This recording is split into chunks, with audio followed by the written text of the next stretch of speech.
There comes a time in every life when the shadow of lack dares to press itself against the walls of our home, whispering words of defeat and draping its heavy cloak over our dreams. Poverty, not just the absence of money, but the crippling spirit of scarcity, the thief of joy, the robber of dignity, has walked too long through our families, sat too long at our tables, and spoken too long in the language of fear. It is not simply a lack of resources, but a curse that passes itself down as though it were heirloom, teaching generation after generation that they must bow to insufficiency, that they must settle for crumbs, that they must accept brokenness as inheritance. But I have come to tell you, with the fire of truth rising in my chest, and the authority of God pressing against my tongue, that there is a psalm, a holy decree written in the eternal script of heaven, that shatters the shackles of poverty, and commands abundance to dwell in your home. It is not the psalm of empty words, not the soft lullaby of wishful thinking, but the thunder of God's promise, the song of liberation that rips apart the chains of scarcity, and invites the spirit of provision to sit at the head of your table. When you open your mouth and declare this song, you are not merely reciting poetry, you are wielding a sword that was forged in the fire of divine truth. You are speaking the language of heaven, that the demons of poverty cannot stand to hear. This psalm is a war cry, a declaration of victory before the battle is even won, and it shakes the foundations of the spirit of lack that dares to take residence in your house. Poverty does not begin in the wallet, it begins in the mind, in the soul, in the whispered lies that tell you you are not enough, that there is not enough, that God will not come through for you. And so when you lift this psalm from the depth of your spirit, you are breaking the agreement with those lies, you are silencing the voice of insufficiency, and you are stepping into the eternal truth, that God is not a God of scraps but a God of overflowing, pressed down, shaken together, and running over abundance. Too many of us have walked with bowed heads, believing that financial struggle is simply our portion, that it is humility to accept a life of barely making it, that it is holiness to suffer under the weight of unpaid bills and empty cupboards. But no, my dear one, no, it is not humility to live bound by the chains of poverty. It is not holiness to settle for less than what God has already decreed for His children. The cattle on 1,000 hills belong to Him. The gold and silver, the rain and the harvest, the land and its increase all answer to His name. And if He is your Father, then poverty has no right to dictate the atmosphere of your home.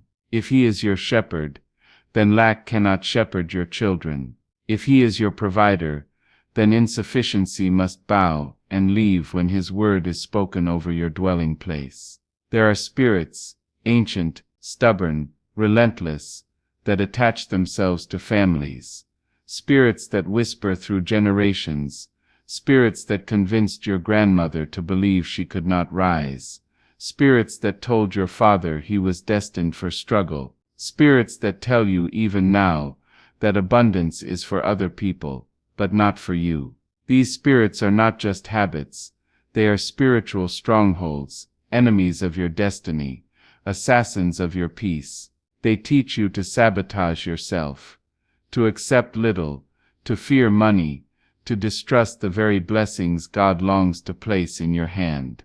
But here in this moment, in the authority of the psalm, we declare war against those spirits. We strip them of their false authority. We tear down the altars they have built in your family line. We destroy every agreement that was made in ignorance with the spirit of poverty. For when you speak this psalm, you are not begging God for scraps, you are standing in the inheritance He already promised, and you are calling heaven's abundance into your present reality. Imagine the sound of this psalm rolling through your home like thunder. Imagine it echoing in the halls where once there was silence of despair. Imagine it seeping into the cracks of your walls where the whispers of lack once hid. Imagine it covering your children as they sleep, declaring over their dreams that they will not inherit your struggles, but they will inherit the abundance of the Lord. Imagine this psalm standing guard at your door, so that when the spirit of poverty comes knocking, it is met with fire, it is met with truth, it is met with the unshakable decree of God Himself. This psalm is not just words, it is the power of heaven written down for you to declare aloud, for you to embody, for you to believe until your belief reshapes the reality around you. There is a shift that takes place when you decide, not tomorrow, not someday, but today, that the spirit of poverty will no longer dictate the rhythm of your life. When you speak this psalm, you are telling heaven you are ready, and you are telling hell you are done. You are no longer in agreement with fear. You are no longer in covenant with lack. You are no longer entertaining the lies that say, this is just the way it is. No, this is not the way it is. The way it is must bow to the way God says it shall be. And God has said that He delights in the prosperity of His servant, that He supplies all your needs according to His riches in glory, that the blessing of the Lord makes rich and adds no sorrow to it. So when you lift this psalm, you are not speaking in your own strength, you are speaking with the weight of heaven behind you. There are people listening now who have known the ache of an empty pantry, the sting of bills piling higher than the paycheck, the humiliation of borrowing and begging, the sleepless nights where you calculate numbers over and over in your head, praying for a miracle. There are people who have tasted shame so bitter that it has made them question their worth, who have felt invisible because the world only seems to value those with wealth. I see you, I hear you, and I want you to know that the God who wrote this psalm saw you long before you ever sat in this valley. He saw your tears, He heard your prayers, and He hid within His word the very key that unlocks your deliverance. You are not forgotten, you are not forsaken, you are not destined to stay in the shadow of lack. You are a child of the Most High, and when you declare this psalm, heaven responds. Angels are dispatched, chains break, doors open, opportunities arise, and what once seemed impossible begins to manifest in the realm of possibility. This psalm destroys the spirit of poverty, because it aligns your tongue with truth. It teaches your mouth to cancel curses and to release blessings. It teaches your heart to expect abundance instead of fearing scarcity. It teaches your spirit to rise into the inheritance of a child of God. And once you have spoken it long enough, once you have believed it deeply enough, once you have allowed it to soak into your very bones, you will begin to walk differently. You will think differently. You will plan differently. You will stop planning for barely enough, and start preparing for overflow. You will stop apologizing for desiring increase, and start thanking God for making you a vessel of blessing. Because abundance is not selfishness, wealth is not wickedness, and overflow is not greed when it flows from the hand of God. Poverty teaches selfishness, because when you barely have enough you cannot think beyond yourself. But abundance births generosity, because when your cup is running over, you cannot help but pour into others. The spirit of poverty does not only attack your money, it attacks your joy, your hope, your vision. It tells you not to dream too big, not to believe too boldly, not to reach too far. It clips your wings before you can fly. But when you declare this psalm, you are setting fire to that spirit. You are saying no more. You are reclaiming your wings. You are reclaiming your vision. You are reclaiming your right to dream without fear of disappointment. And as you rise, your family rises. As you prosper, your community prospers. As you are freed from the chains of lack, you become a key that unlocks freedom for others. There is a weight to these words that cannot be measured, because they are not my words, they are eternal words, sealed in heaven, powerful on earth. And if you dare to believe them, if you dare to speak them, if you dare to let them become the rhythm of your days, then you will see the spirit of poverty leave your home. It will not leave quietly. It will fight. It will fight. It will fight. It will fight. It will fight. It will. But stand firm. Keep speaking. Keep declaring. Keep believing, because the word of God never returns void. It accomplishes what it is sent out to do. And this psalm, when it is sent out from your lips, will accomplish deliverance. It will accomplish abundance. It will accomplish freedom. So rise up, beloved. Do not wait for tomorrow. Begin today. Open your mouth and speak the psalm that destroys the spirit of poverty. Speak it with trembling lips, if you must. Speak it with tears in your eyes, if you must. Speak it until the walls of your home know its sound. Speak it until your children begin to repeat it in their play. Speak it until the atmosphere shifts. Speak it until the cupboards overflow. Speak it until your debt is cancelled. Speak it until your dreams revive. Speak it until your spirit stands taller. Speak it until heaven's abundance is your everyday reality. And when it comes, and it will come, do not forget to give thanks. Do not forget to give. Do not forget to testify. Do not forget to declare that it was the Lord who broke the curse. It was the Lord who sent His word. It was the Lord who destroyed the spirit of poverty in your home. And as you continue to lift your voice in the truth of this psalm, you must understand that every word carries weight beyond what your natural eyes can see. Words are not empty. They are not mere sounds dissolving in the air. They are seeds planted into the soil of the Spirit. Seeds that grow roots and branches that extend into every corner of your life. When you sow the seeds of this psalm with faith, the soil of heaven guarantees a harvest.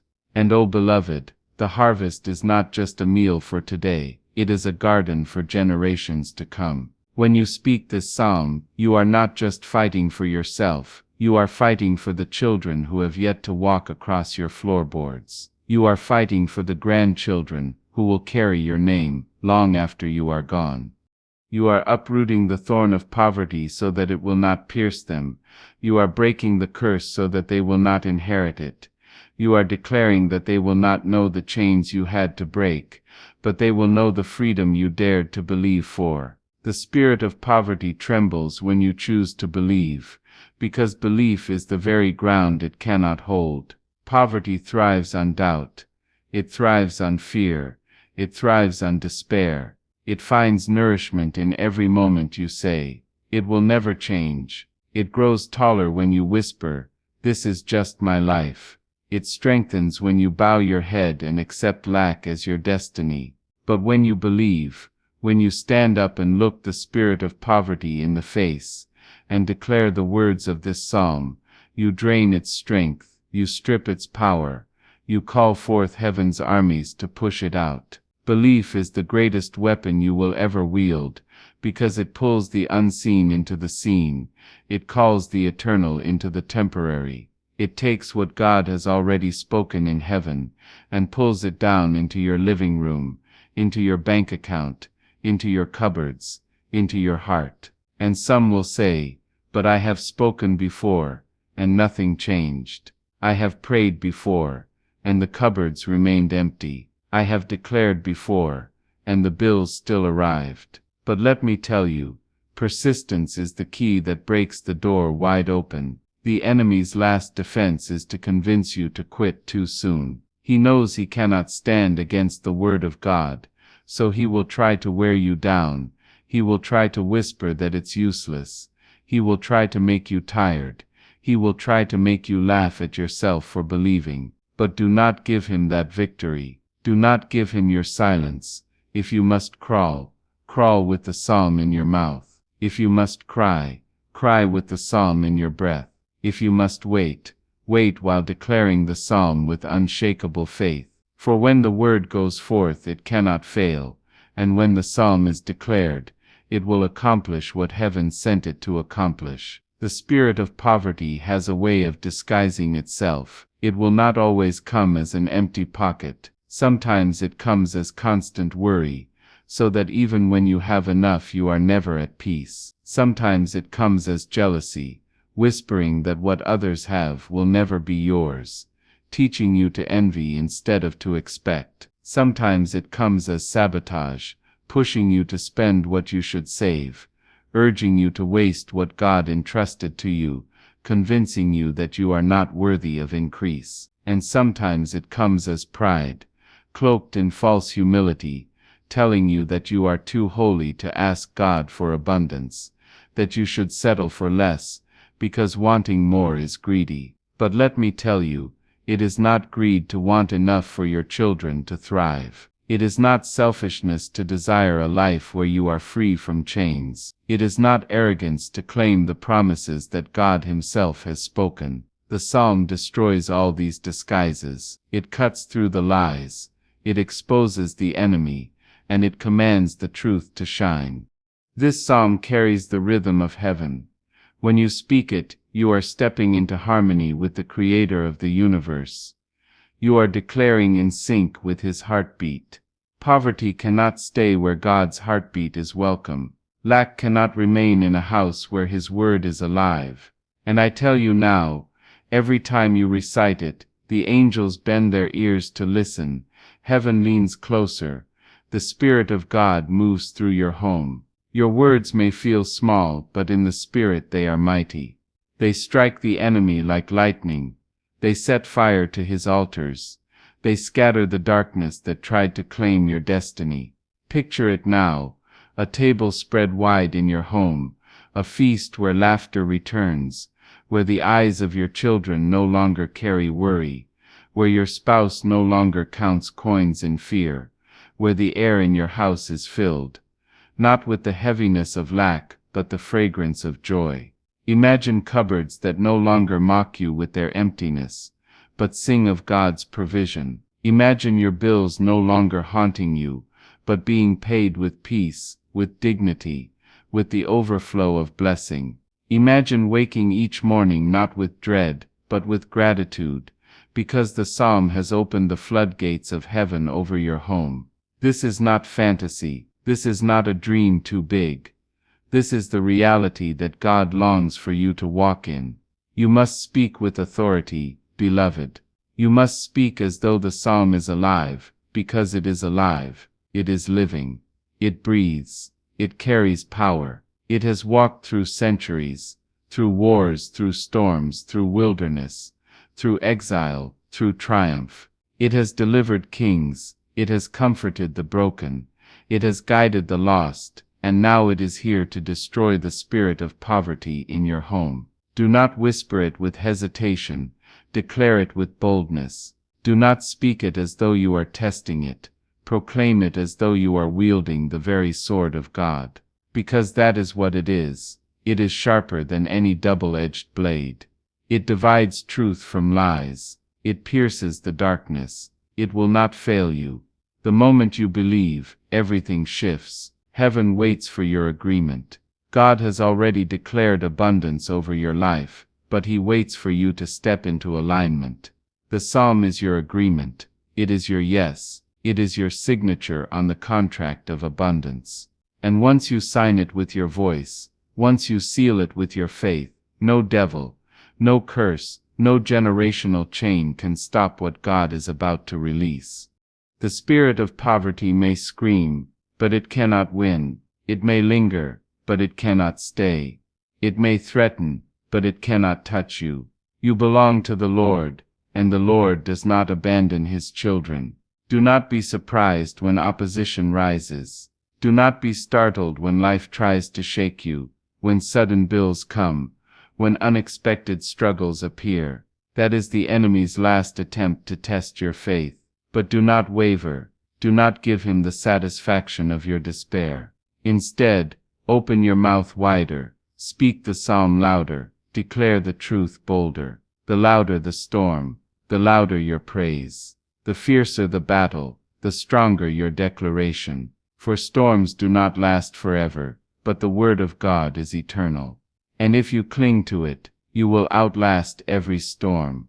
I tell you, you will look back on this day and remember it as the day everything began to change. You will remember the day you decided to no longer live as a prisoner of lack. You will remember the day you broke the chain that had followed your family for decades. You will remember the day you invited the psalm into your home, and the day heaven's abundance began to pour. You will remember, and you will testify, and your testimony will not only free you, but free countless others who are still bound. Because once poverty has been destroyed in your house, you become a witness to the power of God's provision, and your very life becomes a sermon, a living psalm, a declaration that God is faithful, that He provides, that He delivers, that He destroys the spirit of poverty.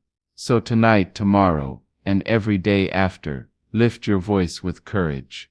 Declare the psalm as though your life depends on it, because it does. Declare it until the walls of your home are soaked with its power. Declare it until your spirit rises taller. Declare it until your mind is transformed. Declare it until the spirit of poverty flees. And when it does, when freedom comes, when abundance flows, remember to give thanks. Remember to pour out into others. Remember to live as a vessel of God's goodness. For the same psalm that destroys poverty in your home will also overflow into the homes of others through you. Beloved, this is your moment. This is your victory. This is your song. Poverty's voice has been loud for too long, but now the psalm speaks louder. Lack has lingered for too many years, but now abundance rushes in. Fear has claimed too much space, but now faith takes the throne. Lift the psalm, and let it rise like fire in your bones. Lift the psalm, and let it be the anthem of your home. Lift the psalm, and let it destroy every spirit of poverty that dares to enter. And lift it not once, not twice, but every day, until your very breath is in harmony with its truth. For when you do, you will see the power of God made manifest, and you will walk not in the shadow of lack, but in the light of overflowing abundance forevermore. And as you continue to breathe these words, as you let them become the air in your lungs and the melody in your spirit, understand this truth. Abundance is not only about money, it is about the wholeness of life. The spirit of poverty does not only steal bread from the table, it steals laughter from the heart, hope from the mind, vision from the eyes, and courage from the bones. It weaves its web around relationships, making love grow weary under the pressure of unpaid bills. It creeps into health, bringing stress so heavy it breaks the body down. It sits in the classroom with your children, whispering they are not worthy of dreams because their family does not have enough. It is not simply a matter of dollars and cents. It is a spirit that chokes the very breath of joy. But the psalm destroys it, because the psalm does not come to touch one area alone. It comes to shatter every chain, to bring freedom in every dimension, to open every door that lack has tried to lock. It comes to restore joy to your laughter, dignity to your walk, peace to your nights, and hope to your mornings. I tell you, there will be a day when you wake and realize you are no longer counting coins in fear but counting blessings in awe. A day when your prayers shift from God, "Please make a way for me," to God, "Show me how to bless someone else." A day when you do not pass by those in need with pity in your eyes, but with power in your hands, because what once bound you has now been broken, and the very chains that tried to destroy you have been turned into keys to unlock the doors for others.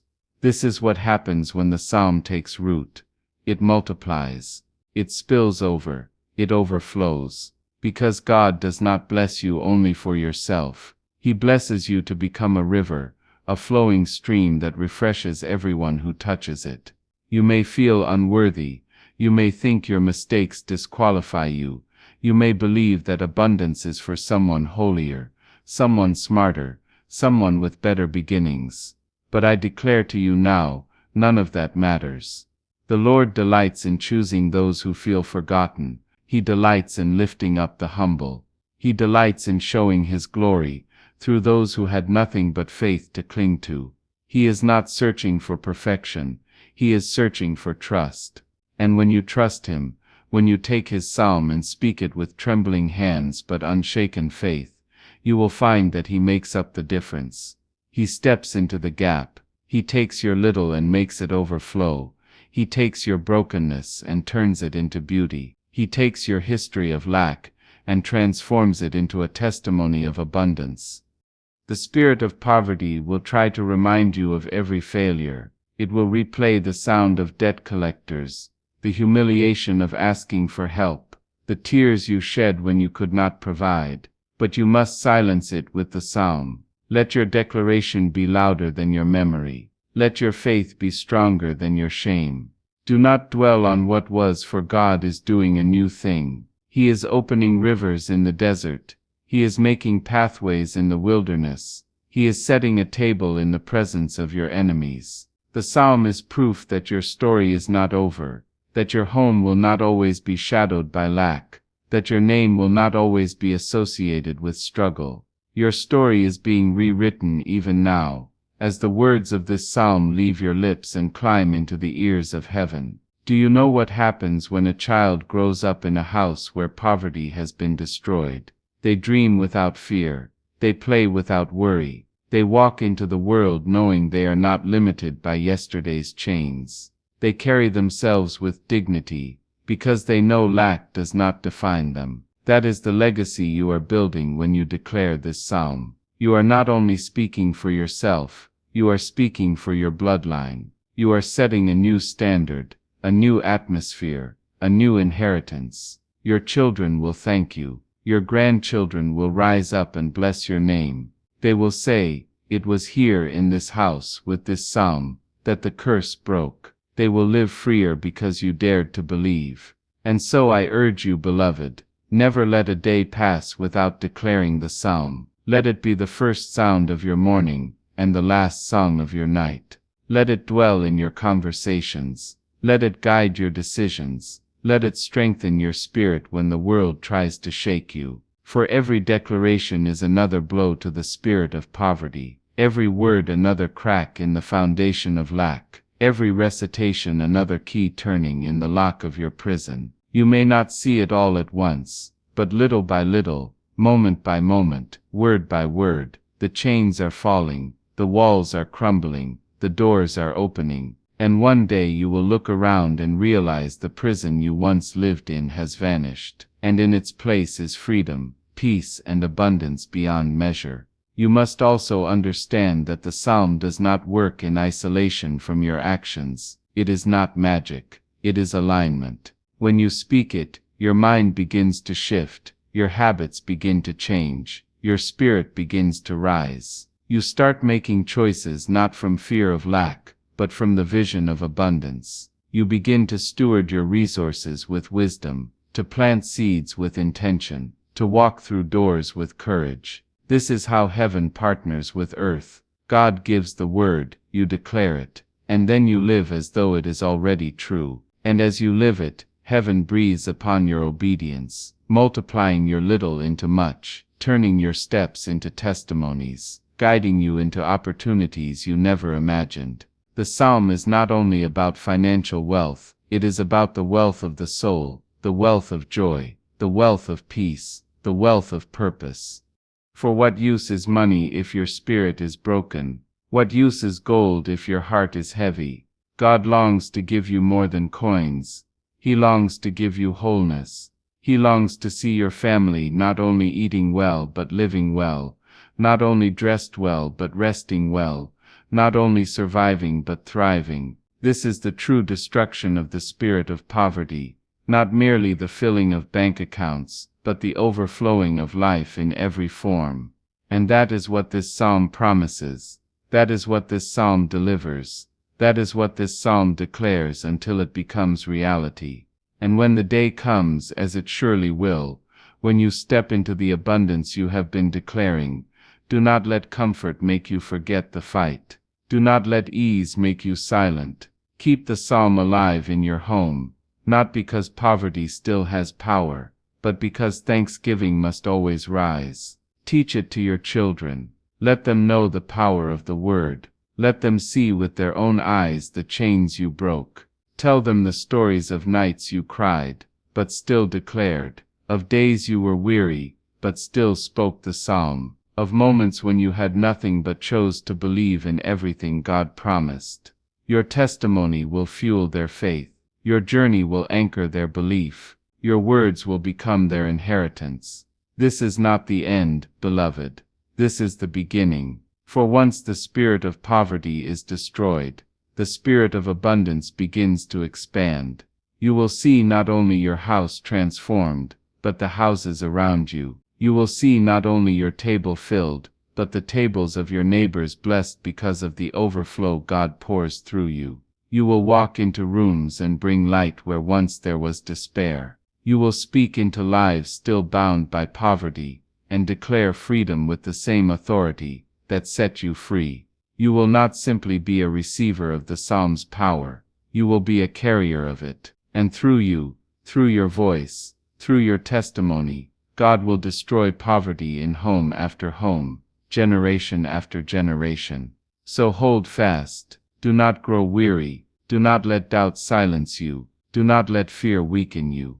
Keep declaring, keep believing, keep standing. The psalm is your weapon, your shield, your inheritance. Speak it as though every syllable is fire, as though every word is a hammer, striking the chains, as though every breath is a wind that blows lack out of your life. And it will be, it will happen, you will see it with your own eyes. The spirit of poverty will fall, the abundance of God will rise, and your home will never be the same again. And when you stand in the midst of this transformation, when the psalm has worked its way through the fabric of your life, and rewoven